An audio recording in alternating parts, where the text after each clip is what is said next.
Hey algebra friends, we are in chapter 13 and we're looking at section 13.3 and we're going to be talking about trigonometric functions of general angles. Our vocabulary today consists of only two phrases, the quadrantal angle, and the reference angle. So the quadrantal angle is going to be any angle that has its initial ray here and its terminal ray, let's use blue or green, its terminal ray either on any of these axes. So we can, let me use different colors. Let me be fancy today. All right. So if I refer to this angle right here, this 90-degree angle, as you guys would know, I'm reminded that the angle here with the terminal ray of green would be 90 degrees. And of course, we now know about radians, and that would be pi over 2. Bring it over here. I realize that this angle, starting with the red and ending with the purple, would be 180 degrees. Or if we're talking about radians, pi radians. Down here, we would have an angle measure of 270 with a radian measure of 3 pi over 2. So these are quadrantal angles. They land right on the quadrant and right on the not right between quadrants, actually, on the x or y axis. And then we could also talk about coming back up here and this being 0 or 360 or 0 radians or 2 pi radians. Right, if we start here at the red and end here at the red, that being the thing. Okay, so reference angle. That's another concept that's really, we alluded to a little bit, but we'll talk about it in more detail in some of these examples. So if I have a angle that does not remain in the first quadrant, right? So if I have an angle, our initial ray is here, and let's say our terminal ray is over here. Let's say this is, I don't know, I'm going to just choose a number. Let's say this is 134 degrees. That's 134 degrees. Then the reference angle that I'm concerned about is the angle that the terminal ray makes with the x-axis, and only the x-axis, not the y-axis, just the x-axis. So this angle here would be the reference angle for 134. So the reference angle for 134 degrees is going to be 46 degrees, because 46 plus 134 is going to give us the 180. So we know that that's what this measure would be. Let's say we had something different. Let's say we had a different angle, and our angle was something like, I don't know, something that ended in the third quadrant right here.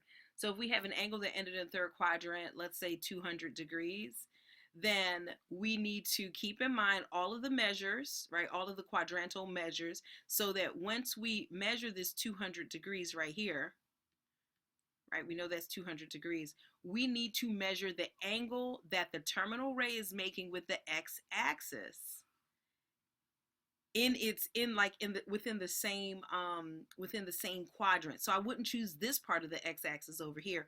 I'm choosing this part of the x-axis. I hope that's clear. And so right now we know that this was 180 degrees, and therefore this has to be 20 degrees. My drawing is clearly off, but that would be a 20-degree angle. So 20 degrees is the reference angle for a 200-degree angle. Let's try one last one in, let's say, the fourth quadrant. And so, and by the way, if we were in the first quadrant, the reference angle is itself, right? So if I had, I don't know, 32 degrees here, 32 degrees would be the reference angle for this particular angle, okay? And then I'm going to just finish off with the Quadrant 4 example, and then we're going to move on. So if we had a Quadrant 4 angle, an angle that started here and ended in quadrant 4, let's say 301 degree.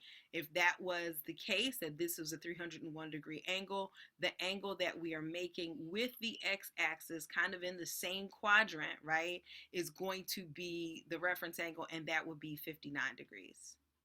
Are you guys with me? I hope so. I hope so. I hope you're nodding and saying, yes, move on. We want more knowledge. And so I will do so.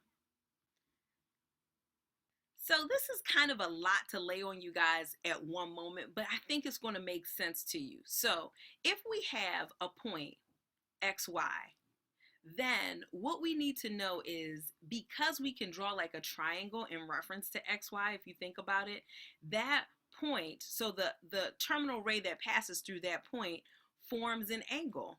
And that angle, the angle that we form, now I don't even know if I explained this to y'all, but let me just say this.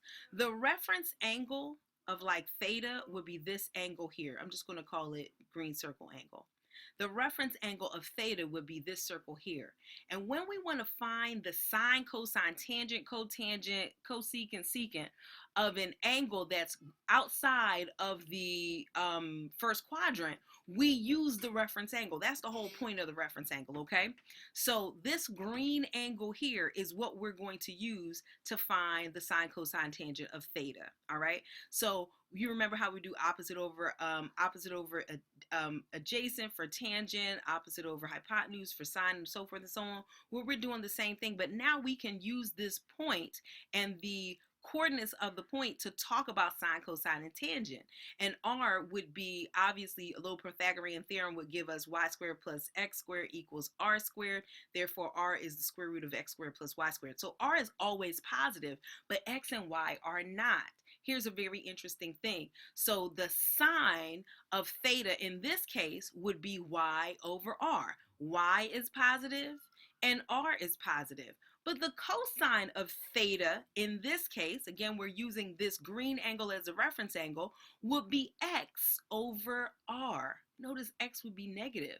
So sometimes, depending on the quadrant, we'll discuss that later, depending on the quadrant and the position of the angle, our sine, cosine, tangent, all this stuff could have different signs. So we're going to pay attention to that as we do some examples today. So realize this point, any point that the terminal ray passes through, any point that the terminal ray passes through, we can use that information to divine all of these other trigonometric functions of theta.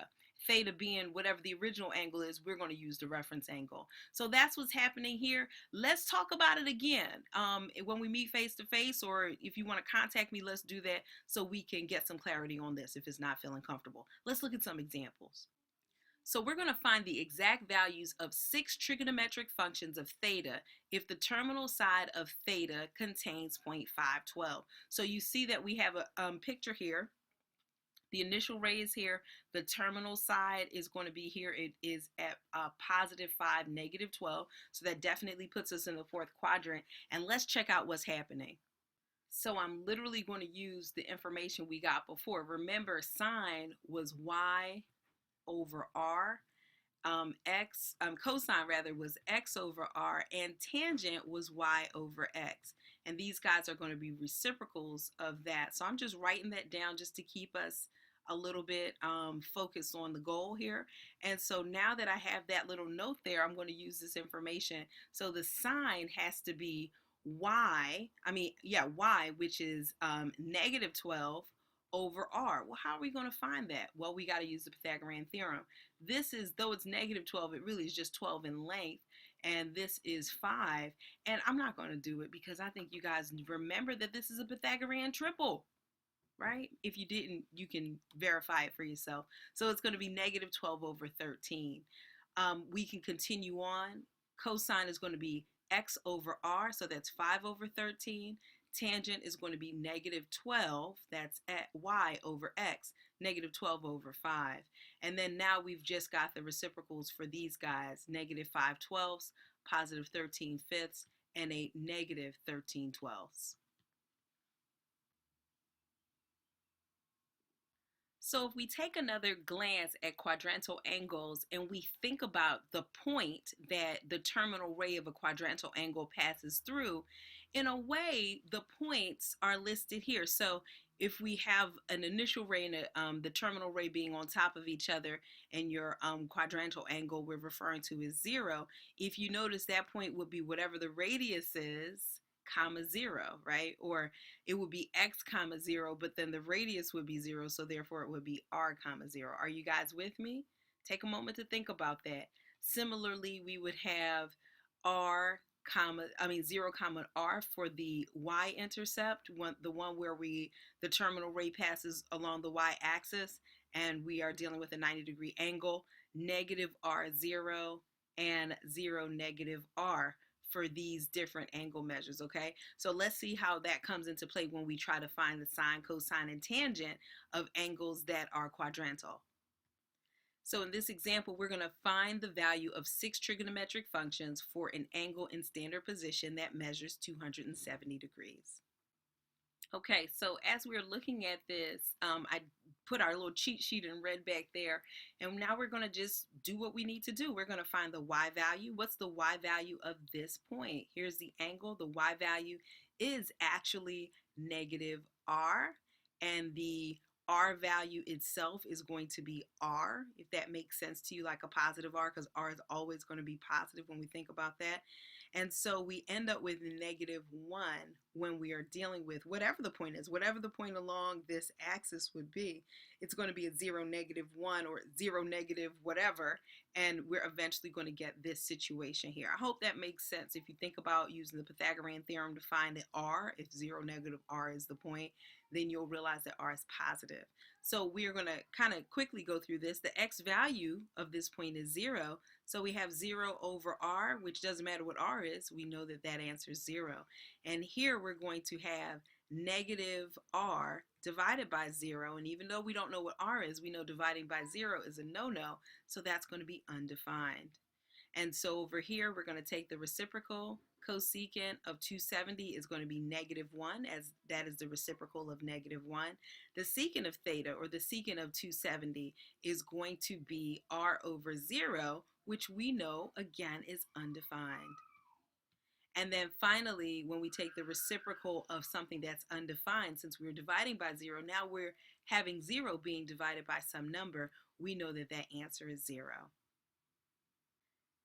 Please feel free to reference this diagram, which is helpful. I like to really just think about the reference angle as the angle closest to the x-axis, like the angle closest to the x-axis that the terminal ray is closest to. And here they have very distinct and neat little rules to find that. Please take a picture of it, memorize it if you find it helpful, and use it to the best of your ability. Here in example 3, we're going to find the reference angle for a 300-degree angle. And you remember, if you draw that 300-degree angle, we're just concerned about the measure of the angle between the x-axis and the terminal ray. And so that angle in this case, as we discussed before, would clearly be 60 degrees. So 60 degrees is the reference angle for a 300-degree angle.